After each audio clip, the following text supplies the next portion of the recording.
Welcome to my latest podcast series, One Life. My name's Terence Wallace. I'm the writer and publisher of a weekly essay entitled Indelible Adventures, and I'll be your host.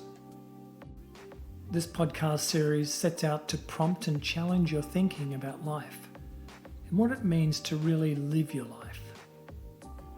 I'll share with you my insights and personal experiences with the sole objective of getting you to reflect and think about your approach to living your best life. So let's get started. Today's episode is entitled Letting Go. An important lesson that I've learned over the years is that to evolve and grow into the life you've always wanted, you must first let go. Now that sounds easy on the surface, but let's do a deeper dive into all the dimensions that shape and hold you firm where you are. In order to really grow, you need to challenge every aspect of your thinking and indeed your life. Now this is clearly not for the faint of heart, but this is where I see the vast majority of people stumbling on their journey. Firstly, on an emotional level, we have to agree that there are no sacred cows. Now what I mean by this is that everything, and I mean everything, has to be up for re-evaluation. Old mindsets and thinking hold us back from real growth. Now as you know, it's impossible to let go, but still hold firmly onto those assumptions and beliefs that serve you no purpose in your current life. Now it's true that they may have helped in the past and provided a crutch or support during a difficult time in your life. But with everything in our life, change is the constant companion.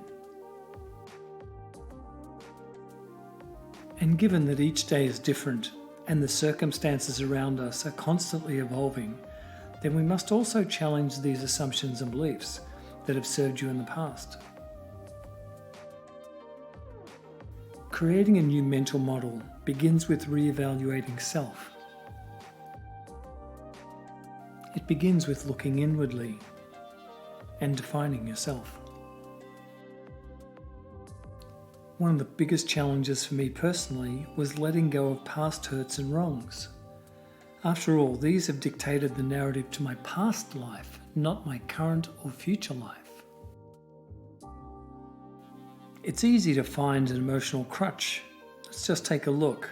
Things like, well, my childhood was crappy. Yep, we were poor.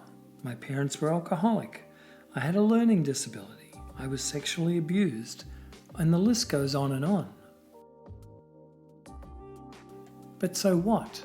That was your past life. Those are the things that dictated the narrative to that part of your life. Everyone has a past life, but we must step beyond it to grow.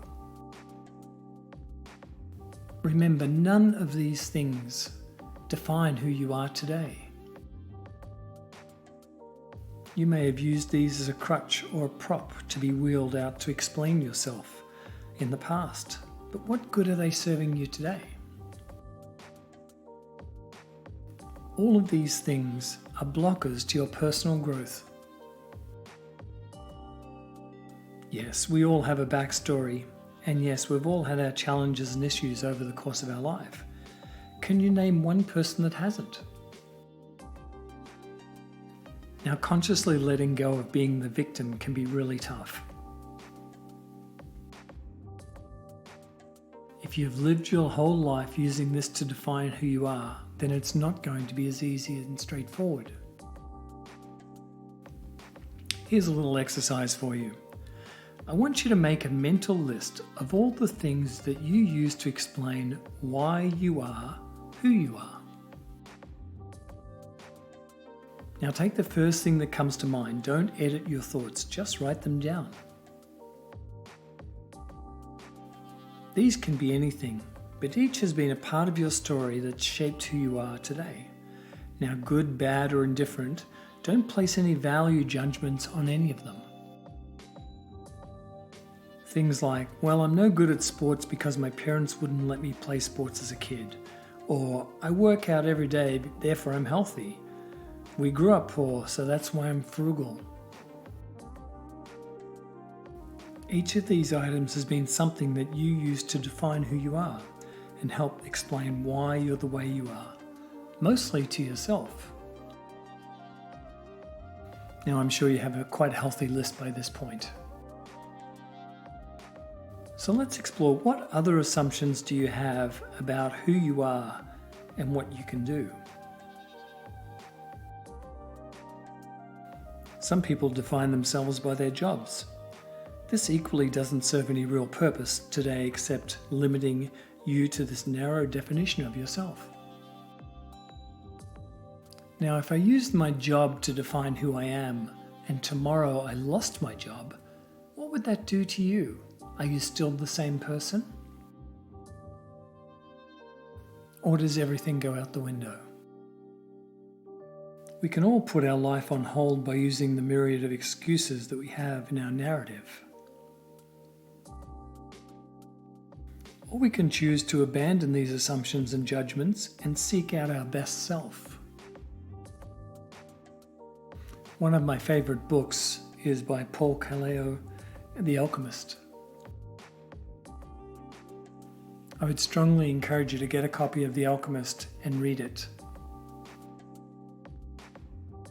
The journey of self-discovery is about letting go of who you think you are and becoming the person that you wish to be. And just like in the book, you can as well, but first, you have to let go. Surrender your thinking and the old ways of defining yourself. Surrender your assumptions about the life you live without self-judgment. Just step back and imagine the possibilities if you could start again. Forging a new perspective, one full of hope and optimism that isn't constrained by history or an old and outdated thinking or mindset. We all have choices. We can either sit and wait for the perfect moment to change our lives, or we can dive right in, let go, and begin the journey of creating the life you've always dreamed about. The fork in the road is real, but you choose if and when you want to take the path less traveled. No one can make those choices for you. Each person has to make those choices. They have to be emotionally ready, they have to be willing to let go, and they have to be ready to take action. I want to leave you with a quote from the celebrated author George Bernard Shaw, who wrote, "Life isn't about finding yourself, it's about creating yourself." If you'd like to learn more about Indelible Adventures and the products and services we provide, please take a moment to visit my website at www.indelibleadventures.com. Indelible Adventures is one word. Thanks for listening, and look forward to hosting you again soon. All the best.